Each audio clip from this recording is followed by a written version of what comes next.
Hey guys, wanted to show you guys my mono red deck today. Keep this in mind, this is going to be way far from the best mono red deck, and red's not really a color I particularly specialize in. And this is going to be far from the best mono red deck, and this would probably only work in casual, because especially if you're playing standard, none of my decks would work, I don't think. This is just a fun, like, casual deck that I just put together. And I think it works decently, obviously, it's not going to win any tournaments or anything. But, anyway, start out with just 20 mountains. That's the entire mana base right there. Start off with the creatures. First, I have a 1/of Ashmouth Hound. 2-drop for a 2/1. Says whenever Ashmouth Hound blocks or becomes blocked by a creature, it deals 1 damage to that creature. Which will do good if someone just decides to chump block it with a 1/1. At least that way it'll destroy it. Next thing we have is I have 2 Gorehouse Chainswalker. Has Unleash. May have this creature enter the battlefield with a +1/+1 counter on it. If I unleash it, then it cannot block. Which, you're going to want to unleash it. I mean, you won't be able to block with it, but still you want to be able to have at least a little bit of beefy creature on turn 2, if you have that in your opening hand. This next card is pretty much the center of this entire deck, and that is a plain set of Kiln Fiend. And it's a 1/2 for 2. Whenever you cast an instant or sorcery spell, Kiln Fiend gets +3/+0 till end of turn.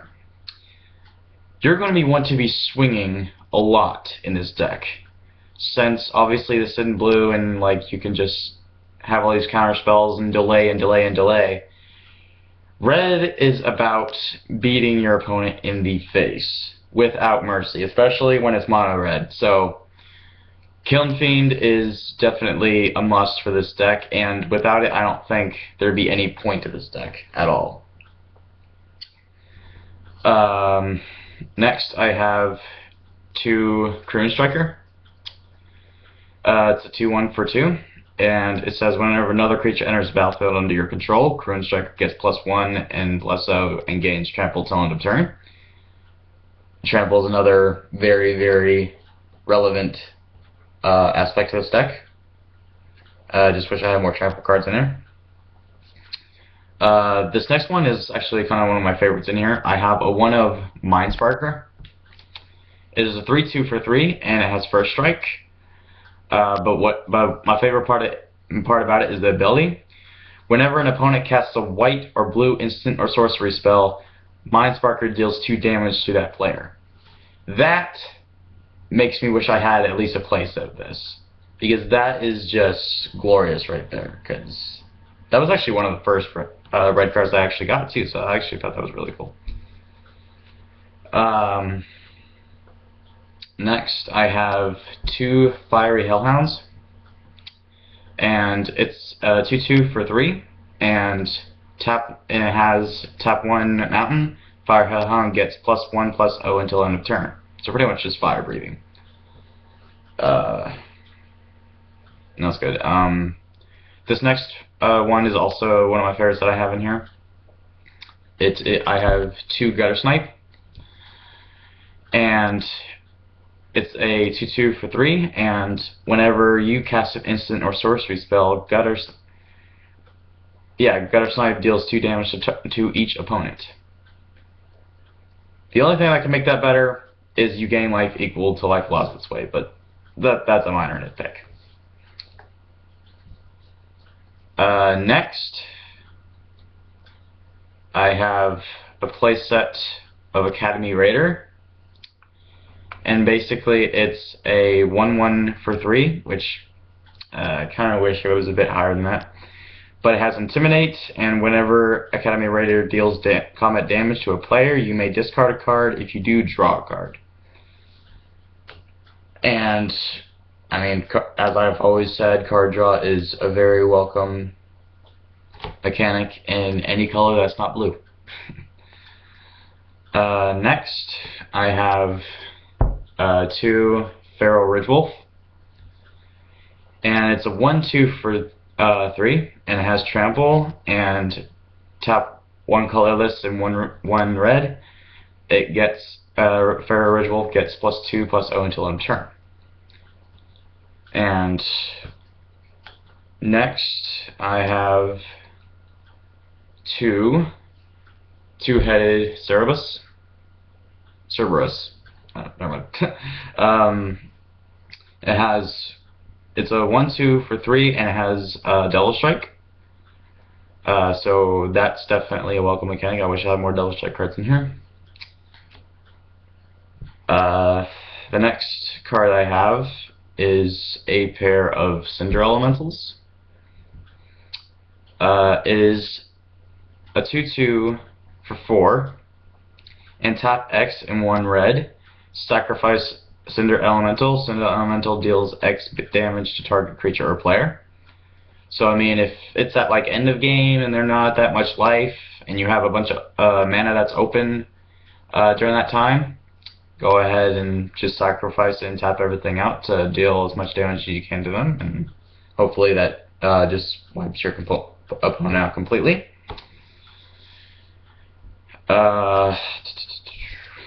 Alright, the next creature is a pair of Furnace Whelp. It is a 2/2 for 4, but it has Flying, and tap 1 red, it gets Fire Breathing until end of turn, +1/+0 till end of turn. Which kinda is worth it, might not be. For 4 mana anyway, I could maybe see 3, but And the last creature that I have in here is one of Kosis's Ravager. And it's a 2/2 for 4, and it has Landfall. Whenever a land enters the battlefield under your control, you may have Kosis's Ravager deal 1 damage to target player. Which is pretty good, considering you'll probably be laying down land for maybe half, if not all the game, if you didn't draw your lands yet. There's a few enchantments in the deck. Not that many, but there's some. The first is Big Gasp, Fire Breathing. Enchanted creature gets +1/+0 until end of turn. Tap 1 red.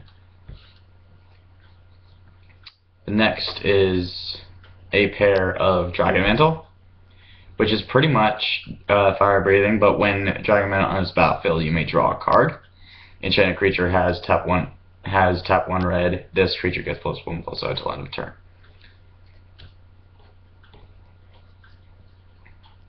Next is a pair of Dust Coronas. And enchanted creature gets +2/+0 and can't be blocked by creatures with Flying. Which, if you're playing against, say, blue, I mean, blue's not the only color, but blue is definitely known for flyers. So, I mean, if you're dealing with a blue deck, that could hold some relevance to it. Finally, the last enchantment I have is a pair of Ordeal of Perforos, which, whenever enchanted creature attacks, put a +1/+1 counter on it. If it has 3 or more +1/+1 counters on it, sacrifice Ordeal of Perforos. When you sacrifice Ordeal of Perforos, it deals 3 damage to target creature or player. Again, some good, like, end of game damage, if you can get it in. Okay, the rest is all instants and sorceries. Actually, there's only 3 sorceries, so this is mainly all instants, and that will hold a lot of relevance when I go over what this deck is supposed to do. The first instant I have is 3 Banners Raised. Creatures you control get +1/+0 till end of turn. and that's only for one, so that's actually pretty good for all creatures anyway. I have a pair of Ferocious Resistance, and for one, target locking creature gets +3/+0 and gains first strike till end of turn. So if a significantly bigger creature is attacking you and you choose to block, you can just buff this up real quick, and the first strike will let your damage get in first. So that'll gain some relevance. I want more of this card, maybe just one more. Smelt, which is just basically pay one and destroy target artifact, which I still don't understand how that's just a common, because I mean that's pretty good value for just one. Because I've seen several cards that are like literally pay 2, pay 3, pay 4 to destroy target artifact. The next is Searing Spear, just a 1/of. Searing Spear deals 3 damage to target creature or player, and that is, and again, like late game damage, like when your opponent's starting to like dwindle down their life, another reason to just bump them down even more. The next 1/of I have is Uncanny Speed. Target creature gains +3/+0 and gains haste until end of turn. So if you're just laying down a creature and you have this in your hand, just make sure you have 2 extra mana open to cast Uncanny Speed, and they can gain +3/+0 and gain haste. Alright, and next I have a place set of Slaughter Cry. For 3, you get to target creature gets +3/+0 and gains first strike till end of turn. So that definitely holds high relevance. And the last instant is a 1/of Chandra's Outrage. Chandra's Outrage deals 4 damage to target creature and 2 damage to that creature's controller. So that's really good value for just a 4-drop. So that's that. And one of the only sorceries that I have in here is 3 Acts of Treason. And for 3 mana, gain control of target creature until end of turn. Untap that creature, it gains haste till end of turn. And the last, which I really want more of, I really wish this was a playset. I just don't have more than one of it right now.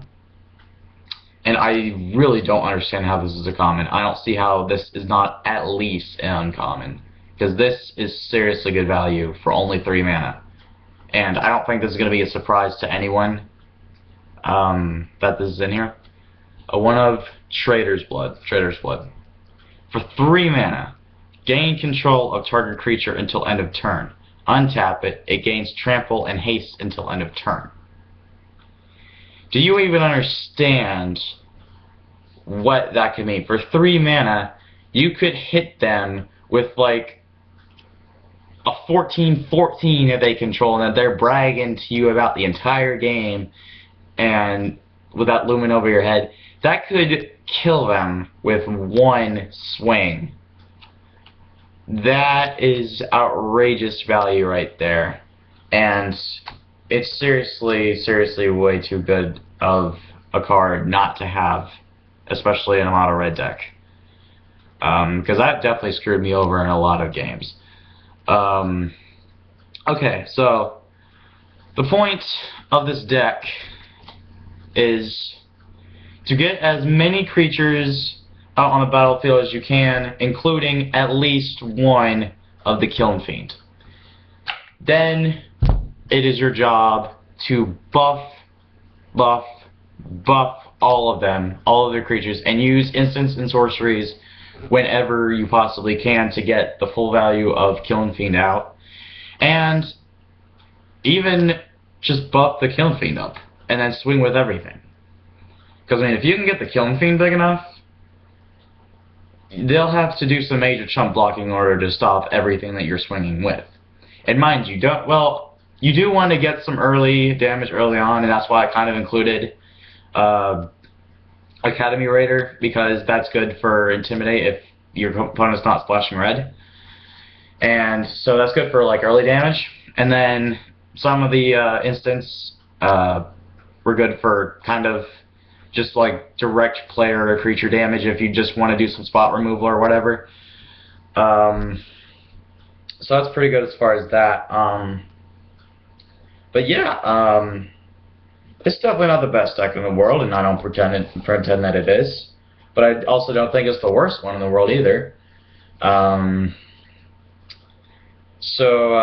Yeah, I mean, it's definitely not going to win you anything. It's not going to win you a tournament or anything. It's, as I said, it's just for casual. Like a lot of the decks that I build are. I mean, I only play casual. I don't go to tournaments or whatever.